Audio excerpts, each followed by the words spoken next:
खुशी महोत्सव आला रे आला, मनात आनंद भरला भरला, तर आपल्या तिच्यावर मार्च या रे या, पटेल ज्वेलर्स समधे खुशी घेऊन जारी.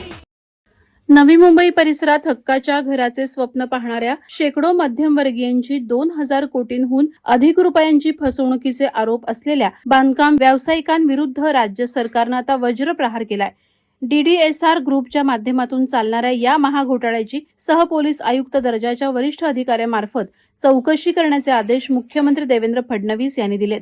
भाजप आमदार गोपीचंद पडळकर यांनी विधानसभेत हा विषय लावून धरल्यानंतर सरकारनं या प्रकरणाची गंभीर दखल घेतली आहे. या प्रकरणातील धक्कादायक बाब म्हणजे सचिन मोटे नावाच्या एका सनदी अधिकाऱ्यानं आपल्या पदाचा गैरवापर करत नातेवाईकांच्या नावे अनेक कंपन्या नोंदवून नवी मुंबईत 20हून अधिक गृहनिर्माण प्रकल्प सुरू केले.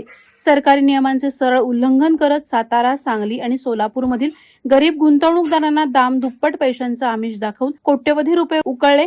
इतकंच नव्हे तर गुंतवणूकदारांना ब्लॅकमेल करण्यासाठी काही आक्षेपार्ह व्हिडिओंचा वापर केल्याचा गंभीर आरोपही पडळकर यांनी केलाय. डीडीएसआर ग्रुप तयार करून ग्रामीण भागातील लोकांना मोठ्या प्रमाणात फसवलंय. ह्याची संख्या 4 ते 5 हजारापर्यंत आहे. आणि हा IRS अधिकारी आहे.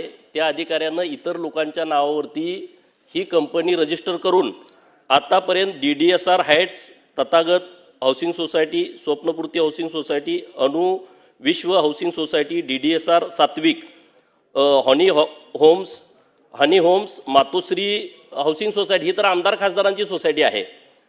मैत्री हाऊसिंग सोसायटी कळमोली, मुंबई अजिंक्य हाऊसिंग सोसायटी, मैत्री सानपाडा, डीडीएसआर हेरिटेज, कलाकार पत्रकार हाऊसिंग सोसायटी, डीडीएसआर ड्रीमवूड, डीडीएसआर प्राइड, नंतर डीडीएसआर अनुपर्व, जय श्रीकृष्ण, डीडीएसआर लक्ष्मी, रिव्हरसाईड, अशा जवळजवळ 18 सोसायट्या आणि काही प्लॉट्स घेऊन लोकांना फ्लॅट देतो, कमी दरात देतो, अशा पद्धतीनं लोकांच्याकडून इन्व्हेस्टमेंट घेतलेली आहे.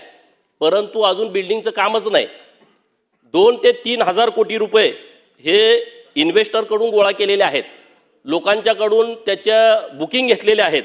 आणि याच्या संदर्भामध्ये लोकांच्या बऱ्याच माझ्याकडे तक्रारी आल्या. पण हा IRS अधिकारी असल्यामुळं लोक याबाबत घाबरत आहेत. आणि म्हणून माननीय मुख्यमंत्री महोदयांच्याकडे माझी विनंती आहे, याच्याबद्दल काहीतरी सूचना सिडकोला पण दिल्या पाहिजेत. त्यांनी GST मोठ्या प्रमाणात बुडवलेली आहे. GSTनं त्यांना नोटीस काढलेली आहे. GST अधिकारी त्यांना मॅनेज आहेत. माननीय महसूल मंत्री महोदयांना मी सकाळीच पत्र दिलेलं आहे. एक त्यांना नोटीस तिथले जे अधिकारी आहेत, तहसीलदार माननीय ठाणेचे दत्तात्रय बेंडे, यांनी काही ब्राचचा त्यांना दंड पण केलेला आहे, पण भरून घेतलेला नाही. हे सगळं प्रकरण हे 2000 कोटीच्या वर जातंय.